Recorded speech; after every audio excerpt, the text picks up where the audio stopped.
تو مساجد بنائے گئے ہیں اللہ تعالیٰ کی عبادت کے لیے، قرآن پڑھنے کے لیے، ذکر اللہ کے لیے۔ ایک صحابی ہے، شاید حضرت انس رضی اللہ تعالیٰ عنہ ہے،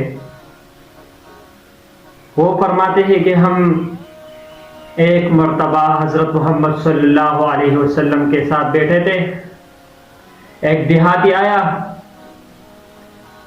اور کھڑے ہو کر مسجد میں پیشاب کرنے لگا۔ صحابہ نے کہا ارے ارے ٹھہرو ٹھہرو۔ حضور صلی اللہ علیہ وسلم نے فرمایا اسے چھوڑو، پیشاب کرنے دو، پیشاب پورے کرنے دو۔ اس کے بعد اس دیہاتی کو بلایا